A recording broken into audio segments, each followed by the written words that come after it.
എല്ലാവർക്കും നഫീസ് കിച്ചണിലേക്ക് സ്വാഗതം. ഞാൻ മിസ്രി ആഷിഖ്. ഇന്ന് ഞാൻ തയ്യാറാക്കുന്നത് കല്ലുമ്മക്കായ് തേങ്ങച്ചോറാണ്. നമുക്ക് എങ്ങനെ ഉണ്ടാക്കുന്നത് നോക്കാം. ഓക്കെ, എനിക്ക് ഭയങ്കര ഇഷ്ടപ്പെട്ടൊരു വിഭവമാണിത്. ഇതെങ്ങനെ ഉണ്ടാക്കുന്നത് നമുക്ക് നോക്കാം. എന്തൊക്കെയാണ് വേണ്ടതെന്ന് നോക്കാമല്ലോ.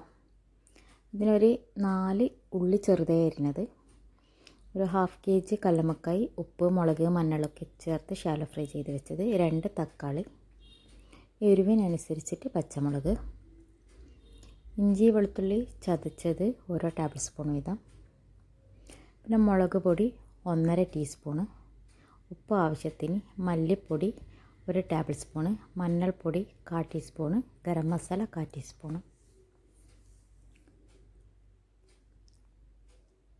ഒരു കുക്കർ അടുപ്പിൽ വെച്ചിട്ട് അതിലേക്ക് ഓയിൽ ഒഴിക്കാം. ശേഷം ഉള്ളിയിട്ട് വഴറ്റി കൊടുക്കാം. ആവശ്യത്തിന് ഉപ്പ് ചേർത്ത് കൊടുക്കുക. ജസ്റ്റ് ഒന്ന് വഴന്നു വന്നാൽ അതിലേക്ക് പച്ചമുളക് ചേർത്ത് കൊടുക്കുക. നല്ലോണം വഴറ്റണമെന്നില്ല, നമ്മൾ കുക്കറിൽ വെക്കുന്നുണ്ട്. ജസ്റ്റ് ഒന്ന് വാടിക്കഴിഞ്ഞാൽ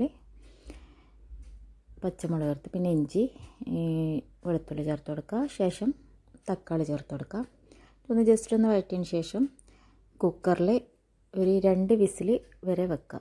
പിന്നെ അതിനുശേഷം കുക്കർ ഓപ്പൺ ചെയ്തിട്ട് മുളക് പൊടികളൊക്കെ ചേർത്ത് കൊടുക്കുക. മുളക് പൊടി, മഞ്ഞൾപ്പൊടി, മല്ലിപ്പൊടി, ഗരം മസാലയൊക്കെ ചേർത്ത് നന്നായിട്ട് മിക്സ് ചെയ്ത് കൊടുക്കുക.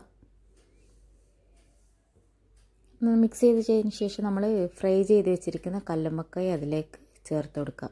ചേർത്തിട്ട് ഒന്ന് നന്നായിട്ട് മിക്സ് ചെയ്തിട്ട് ഉപ്പൊക്കെ നോക്കിയിട്ട് ആവശ്യത്തിന് ഉപ്പും ചേർത്ത് കൊടുത്തിട്ട് ചെറുതായിട്ടൊന്ന് മൂടി വെക്കുക.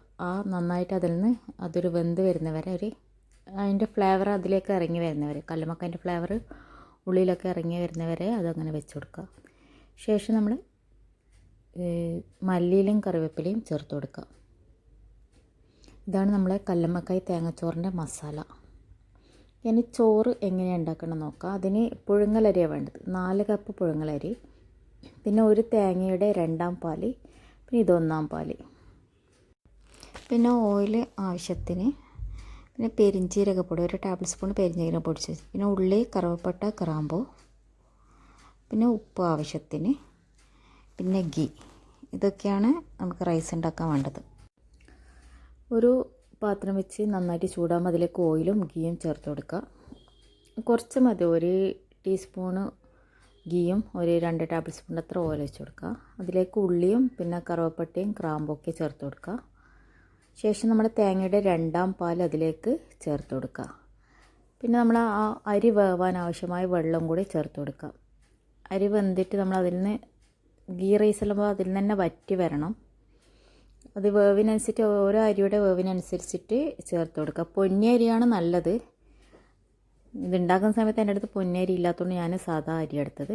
പിന്നെ ശേഷം ഇതിൻ്റെ മെയിൻ ഐറ്റംസ് എന്ന് പറഞ്ഞാൽ പെരിഞ്ചീരകപ്പൊടിയാണ്. പെരിഞ്ചീരകം ഒരു ടേബിൾ സ്പൂൺ പെരിഞ്ചീരകം പൊടിച്ച് വെക്കുക. ഇത് ചേർത്ത് കൊടുത്തിട്ട് അരി ഏകദേശം ഒരു പകുതി വേവാകുമ്പോൾ നമ്മൾ 1-ാം പാല് ചേർത്തിട്ട് ഒന്ന് മിക്സ് ചെയ്ത് കൊടുക്കുക. ഇടയ്ക്കിങ്ങനെ നമ്മൾ ഇളക്കി കൊടുക്കണം കേട്ടോ. നമ്മൾ അടിയിൽ പിടിച്ചിനൊന്നൊക്കെ നോക്കണം. പിന്നെ വെള്ളം പോരെയും കുറച്ച് വെള്ളം ചേർത്ത് കൊടുക്കുക. ഏകദേശം നല്ല വേവായി കഴിഞ്ഞാൽ അതിലേക്ക് കല്ലുമ്മക്കായൻ്റെ മസാല ചേർത്തിട്ട് നന്നായിട്ടൊന്ന് മിക്സ് ചെയ്ത് കൊടുക്കുക. ഫുള്ള് എല്ലാ സ്ഥലത്തും എത്തുന്ന വിധത്തിൽ ചേർത്ത് കൊടുക്കുക. കുറച്ച് കറിവേപ്പിലയും മല്ലിയിലയും കൂടി ചേർത്ത് കൊടുക്കുക. എന്നിട്ട് തീയിൽ കുറച്ച് സമയം ഒരു 1/4 മണിക്കൂറോളം നന്നായിട്ട് മൂടി വെച്ച് കൊടുക്കുക. ഇടയ്ക്ക് 1-2 പ്രാവശ്യം ഇളക്കി കൊടുക്കുക. നല്ല ടേസ്റ്റി ആയിട്ടുള്ള തേങ്ങച്ചോറാണ്. എൻ്റെ ഭയങ്കര ഇഷ്ടപ്പെട്ടൊരു വിഭവമാണ്. എന്തായാലും എല്ലാവരും ട്രൈ ചെയ്യുക. എൻ്റെ ചാനൽ ഇനിയും സബ്സ്ക്രൈബ് ചെയ്യാത്തവരുണ്ട്, സബ്സ്ക്രൈബ് ചെയ്യുക. നോട്ടിഫിക്കേഷന് വേണ്ടി ബെല്ലൈക്കൺ ഓൺ ചെയ്യുക. നമുക്ക് ഈ റൈസ് ചെമ്മീൻ വെച്ചും ചെയ്യാം കേട്ടോ. കല്ലുമ്മക്കായ്ക്ക് പകരം ചെമ്മീൻ വെച്ചും ചെയ്യാം.